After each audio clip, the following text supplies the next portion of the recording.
ये बिल करोड़ों गरीब मुसलमानों को फायदा पहुंचाने के लिए যে মুসলিমদের এই ধরনের উপকার করার কোনো প্রয়োজন নেই, আপনারা কিচ্ছু করতে হবে না, আপনি হিন্দুদের উপকার করুন, মুসলিমদের উপকারই করার দরকার নেই।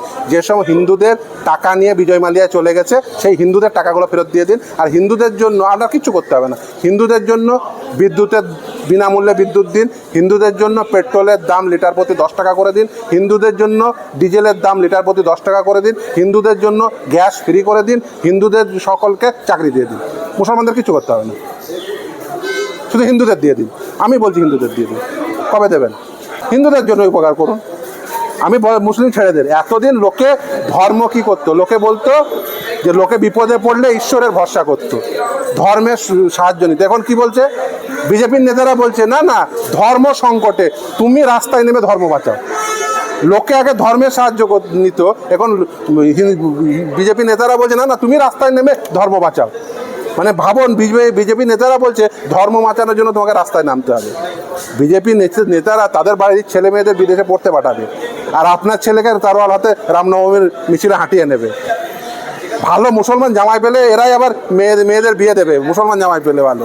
আবার এরাই দেখবেন যে হিন্দুদের টাকা নিয়ে পালিয়ে যাওয়া হিন্দু চোর বিজয় মালিয়া, তার বিরুদ্ধে কোনো কথা বলবে না, মেহুল চোকসির বিরুদ্ধে কোনো কথা বলবে না। হাইকোর্টের রায় সুপ্রিম কোর্ট বল ডাকলো, 26,000 চাকরি চলে গেল, কী বলবেন? দেখুন, যদিও ভ্যাকেন্সির সংখ্যা অনেক কম ছিল, ভ্যাকেন্সির সংখ্যা ছিল 24,640টি, এক্সেস ভ্যাকেন্সি অ্যাপয়েন্টমেন্ট হয়েছে। ওএমআর শিট ছিল না, তার হার্ড কপিও নেই, সফট কপিও নেই। ফলে খুব স্বাভাবিকভাবেই বলেছে বৈধ অবৈধদের পৃথকীকরণ করে দাও। সম্ভব হয়নি, করেননি, এসএসসি করেননি, বোর্ড করেননি, সরকার করেননি। ফলে নিয়োগ প্রক্রিয়া এন ব্লক ক্যান্সেল। শুধুমাত্র যারা ডিসেবল ক্যান্ডিডেট তারা সার্ভিস কন্টিনিউ করবে ফ্রেশ সিলেকশন হওয়া পর্যন্ত, আর যারা টেন্টেড ক্যান্ডিডেট, যারা চিহ্নিত টেন্টেড ক্যান্ডিডেট, তারা বেতন ফেরত দেবে। যারা আনটেন্টেড ক্যান্ডিডেট বলে নিজেদের ক্লেম করছে, যাদের স্পেসিফিকলি টেন্টেড নয়, এই ধরনের ক্যান্ডিডেটরা তারা তাদের সার্ভিসও বাতিল, তারা ফ্রেশ রিক্রুটমেন্ট প্রসেসে এজ রিল্যাক্সেশন নিয়ে তারা ফ্রেশ রিক্রুটমেন্ট প্রসেসে তারা পার্টিসিপেট করবে। তাহলে এই যে এই জায়গাটা যখন চিহ্নিত করা যাচ্ছে যে কাদের চাকরি, কাদের মাইনে ফেরত দেবেন, কাদের দিতে হবে না, তাহলে এই জায়গাটা এটা চিহ্নিত করা গেল না যে কারা সত্যিকারের যোগ্য আর কারা অযোগ্য? Not specifically tainted, that doesn't mean ওর বাইরে টেন্টেড নেই। রেশিও ভায়োলেশন হয়েছে, ইন্টারভিউর মার্কস ম্যানিপুলেশন হয়েছে, উড পেন্সিলে নাম্বার দিয়েছে। আপনাকে দায়িত্ব দেওয়া হলো, আপনি করুন। আপনাকে দায়িত্ব দেওয়া হলো ওই মার্কশিটটা কার বাড়ি থেকে উদ্ধার করবেন বলুন? কার বাড়ি থেকে উদ্ধার করবেন? ওই মার্কশিটটা মমতা ব্যানার্জির বাড়ি থেকে উদ্ধার করবেন? সুবীরের ভট্টাচার্যের বাড়ি থেকে উদ্ধার করবেন? এসপি সিনহার বাড়ি থেকে উদ্ধার করবেন? কার বাড়ি থেকে উদ্ধার করবেন? মমতা ব্যানার্জিকে বলুন ওই মার্কশিটটি কোথায় আছে। কেন রুল তৈরি করেননি যে ওই মার্কশিট রাখতে হবে? এখনও বলছি, আবারও অনেক ইন কিউ আছে, ক্যান্সেল হবে। ওকে ইমিডিয়েট বলুন এসব ভাটবাজি বন্ধ করো, ওই মার্কশিটগুলো রেখে দাও। আর ওই মাসে রাখলে ওর সরকার থাকবে না, তো সব কটা জেলে যাবে। ওখান থেকে পয়সা নিয়েছে আর ওই মাসিটগুলো ধ্বংস করে দিয়েছে, বলেছে ভেবেছে ওই যে এখন কিছু গাধা হয়, চোখ বন্ধ করলে ভাবে পৃথিবীতে আর কিছু নেই। মমতা বন্দ্যোপাধ্যায়রা হচ্ছে সেই ক্যাটাগরির মানুষ। রাজ্য সরকারের সদিচ্ছার অভাব আছে যে এই 26,000। সদিচ্ছা নয়, চোর। সদিচ্ছা ওসব বাদ দিয়ে চুরি করেছে, মমতা ব্যানার্জিরা চুরি করেছে। সদিচ্ছা আবার কি? চুরি করেছে তাই বাতিল হয়েছে।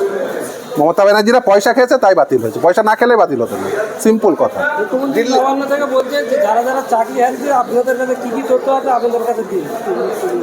একটাই মমতা ব্যানার্জি বললো কার কার টাকা দিয়েছে তাদের তথ্য মমতা ব্যানার্জি দেখ, তাহলেই হবে। আর মমতা ব্যানার্জি নিজে জেলে চলে যাক। মমতা ব্যানার্জি যদি চাকরি চলে যেত তাহলে সকলের চাকরি বেঁচে যেত। যদি মমতা ব্যানার্জির চাকরি চলে যেত তাহলে সকলের চাকরি বেঁচে যেত। একমাত্র মমতা ব্যানার্জির চাকরি থাকার জন্য সকলের চাকরি বাতিল হয়ে গেল। দিল্লির মুখ্যমন্ত্রী অরবিন্দ কেজরিওয়ালকে গ্রেপ্তার করা হলো, জেলে রাখা হলো। ঝাড়খণ্ডের মুখ্যমন্ত্রী তাকেও গ্রেপ্তার করা হলো, হেমন্ত সোরেনকে, তাকে জেলে রাখা হলো। কিন্তু আমাদের রাজ্যের মুখ্যমন্ত্রী তথা ভাইপো, তার বিরুদ্ধে একাধিক অভিযোগ রয়েছে, কিন্তু তারা বল তুলে ঘুরে বেড়াচ্ছে। সেটা নরেন্দ্র মোদীকে জিজ্ঞাসা করুন যে কেন ভাইপো এবং পিসি বল তো বেঁধে ঘুরে বেড়াচ্ছে এত প্রমাণ থাকা সত্ত্বেও। এইভাবে এই যে গোটা মামলা করে গোটা এই এত প্রমাণ থাকা সত্ত্বেও এরপর আর কিছু লাগে ওকে জেলে ভরার জন্য? তাও কেন ভরছে না সেটা সিবিআই বলতে পারবে, দিল্লির সরকার বলতে পারবে। নরেন্দ্র মোদী রাত 2টোর সময় ওয়াকফ বিল পাশ করলেন। খুব স্পেসিফিক কথা। দেখুন, রাষ্ট্রের ধর্মে অনুপ্রবেশ ঘটানো উচিত নয়। রাষ্ট্রীয় নীতি নির্ধারণের ক্ষেত্রে ধর্ম নির্ণায়ক শক্তি হতে পারে না। আচ্ছা, যদি ওয়াকফ বোর্ডে একজন নন মুসলিমকে ঢোকানো হয়, সিইও যদি নন মুসলিম হয়, তাহলে চুরি বন্ধ হয়ে যাবে? ওয়াকফের চুরি? তাহলে তো যুক্তি দিচ্ছে, ওয়াকফ অ্যামেন্ডমেন্ট বিল আনার পিছনে যুক্তি হচ্ছে চুরি হয়েছে, নন মুসলিম ঢোকালে চুরি বন্ধ হবে। আচ্ছা, বিজয় মালিয়া কি মুসলিম? বিজয় মালিয়া কাদের টাকা নিয়ে পালিয়ে গেছে? ব্যাংকের টাকা নিয়ে। আচ্ছা, ব্যাংকের টাকা রেখেছে কে? বেশিরভাগ টাকা তো হিন্দুদের। তাহলে হিন্দুদের টাকা হিন্দু চোর নিয়ে পালিয়ে গেছে। তাহলে এবার বলুন যে ব্যাংকের আর কাউকে লোন দেওয়া হবে না, হিন্দু হলে লোন দেওয়া হবে না? আইন আনুন।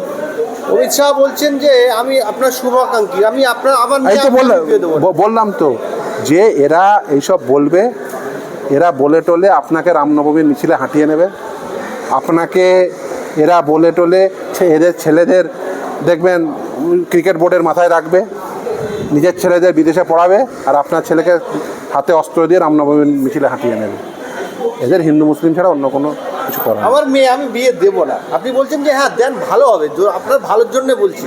তো অমিত শাহ ঠিক তেমনই বলছেন যে যাদের অকাব্যিক মুসলিম সম্প্রদায়ের সম্পত্তি, তারা তো বলছে আমরা চাই না, তাহলে জোর করে তাদের দেখুন আসলে দেখুন, নরেন্দ্র মোদী ক্ষমতায় আসার পরে সাচ তো কিছু করেননি, উন্নয়নও কিছু করেননি, চাকরি ব্যবস্থা কিছু করেননি। বছরে 2 কোটি চাকরি হয়েছে, আপনার অ্যাকাউন্টে 15 লাখ টাকা গেছে, যায়নি। এবার এটা নিয়ে তো আপনি প্রশ্ন করবেন, যাতে প্রশ্ন না করতে পারেন সেই জন্য এই ওয়াকফে আপনাকে ভুলিয়ে রেখে দিয়েছে।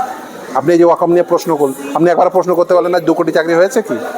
একবার প্রশ্ন করার সুযোগ দেবেন আপনাকে, আপনি 15 লাখ টাকা পাননি, কেন নরেন্দ্র মোদী আমার বলেছিল তারপরে আমি 15 লাখ কেন টাকা পেলাম না? উকিলবাবু আপনি বলুন। এটা এই প্রশ্ন আপনি করলেন না, কারণ যে আপনাকে করার সুযোগই দেওয়া হয়নি, আপনাকে ওয়াকফ বিলে মাতিয়ে রেখে দিয়েছে। তো বলেছে অমিত শাহ যেটা জুমলা মানে মিথ্যাবাদী, তার মানে অমিত শাহ বলছে নরেন্দ্র মোদী মিথ্যাবাদী। নির্বাচনী জুমলা মানে কি? নির্বাচনী মিথ্যা কথা। অমিত শাহ বলছে যে যারা ভারতবর্ষে আছে এই বিল তাদের মেনে নিতেই হবে।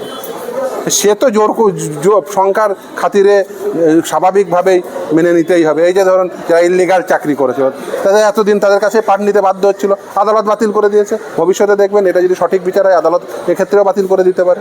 আপনি একজন আইনজীবী, অর্থাৎ মুসলিম ঘরের সন্তান, তো এই যে নরেন্দ্র মোদী অমিত শাহ যেটা বলছেন যে মুসলিমদের উপকার হবে, আপনি কি বলবেন এই প্রশ্নে? নরেন্দ্র মোদী এবং অমিত শাহ তাদের বলবো যে দেখুন, যে মুসলিমদের এই ধরনের উপকার করার কোনো প্রয়োজন নেই, আপনারা কিচ্ছু করতে হবে না, আপনি হিন্দুদের উপকার করুন। মুসলিমদের উপকারই করার দরকার নেই।